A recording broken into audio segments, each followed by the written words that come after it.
Israeli ambassador to the UK, and he joins me here in the studio. Good afternoon to you. 3 days of attacks, more than 300 dead. What exactly is Israel trying to achieve with this offensive? Israel really tries to make a differentiation between the extremists who are trying to do everything to derail the process. Israel went out of Gaza 3 years ago, left it completely, took out roadblocks, settlements in order to really allow the Palestinians to achieve a Palestinian state. And all we got is turning Gaza into a launching pad. Day in and day out, rockets are falling on Israeli citizens, and the government, I think every decent government, can do everything it can in order to defend the citizens. Well, you say it's defending its citizens, but what about the citizens of Gaza? 57 civilians, according to the UN, have been killed, and we've heard from Ban Ki-moon, the UN Secretary General, talking about Israeli force being excessive. Well, I know, and I think it's important for me to emphasize, because it's truly, and not just saying it, that every civilian casualty is a tragedy. But Israel targets the infrastructure of Hamas, which cynically, very clearly, in a deliberate way, puts the control and commands and the launching pads in highly dense populated areas.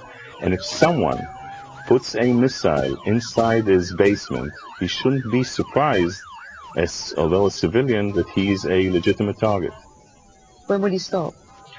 Israel will stop when the infrastructure of Hamas is changed in a way that we will be able to resume talks with a responsible Palestinian leadership, with Mahmoud Abbas, and I think the backing that we have in the region from Egypt and from Jordan will allow all of us, and this is the important part, to really stand united and make a differentiation between the extremists, who we should really hit hard, and the moderates, and there are many on both sides who are willing to reach out and make peace. When you talk about hitting hard, you're certainly hitting hard, aren't you? How much harder will you hit? Are you prepared to launch a ground offensive?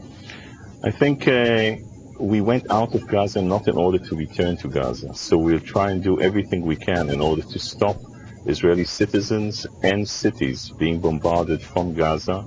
And if we have to do it by entering Gaza with force for a certain time period, we will do that, but we have no intention of reoccupying Gaza. Right, but you may use ground offensives in the meantime?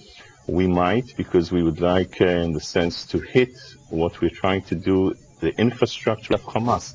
Hamas is nothing about self-determination or good governance, or trying to really get the situation of the Palestinian people better. They are for brutal violence. Okay, but let's talk about proportion, okay? Yes. 17 people killed by attacks from Gaza since the beginning of the year, including 9 civilians. Israeli attacks have caused the deaths of 300 people in 3 days, including 57 civilians. How is that proportionate? Okay, could we really always take numbers as really the ultimate way? These are lies, aren't they? Yes.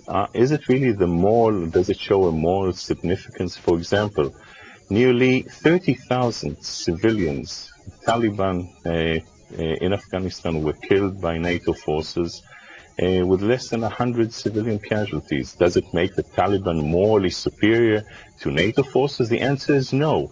In the Second World War, when the United Kingdom 10 times as many German casualties as British. Does it make Nazi Germany superior? So the numbers here have one issue, and that is we're trying to do as much as we can in order to target infrastructure of Hamas that is using that infrastructure and abusing its people against Israel. Okay, well, let's move away from what's morally right or not and look about what's practically effective. I mean, isn't there ample evidence that force alone doesn't stop the rockets?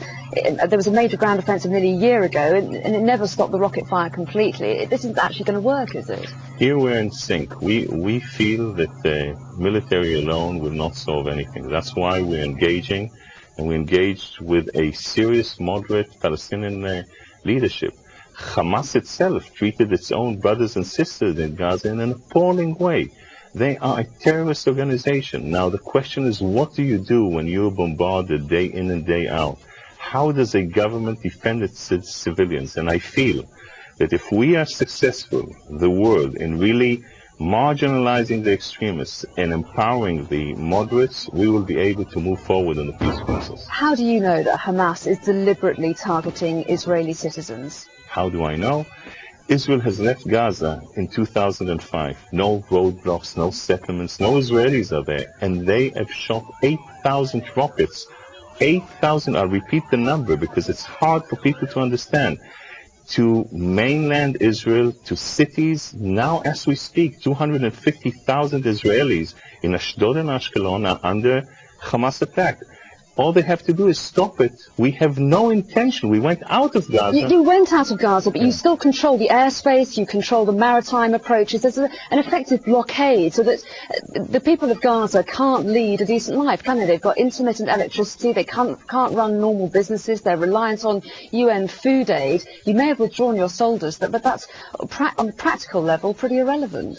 No, but for example, as we speak, I think the only country in the world where, as we speak, humanitarian aid is flowing into Gaza, 89 trucks, although they are targeted by Hamas in the crossings, fuel comes in, although that fuel is sometimes used for the rockets that are shot on Israel. We are helping, and there's no humanitarian problem in Gaza.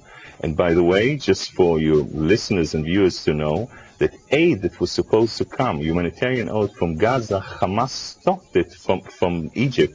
Hamas stopped that humanitarian aid in order to create so-called suffering for the people that they're supposed to be responsible for. Can I just tell you about one woman that I've been reading about today who's in the Gaza Strip? She's been talking about her family. She says she hasn't slept for 2 nights and neither have any of her children since the bombing started. They've only got enough food for 2 more days now. They don't have very much electricity, so they can't heat the place. Their children are terrified. She's lost 3 of her friends in the last few days. How do you feel when you hear that? Is that hard for you to listen to? Yes, I can relate to that because I and many Israelis feel that we have been left with no other choice. But the children of Sderot and the people of Sderot who also have sleepless nights and traumas for the previous year are undergoing horrible traumatic situations.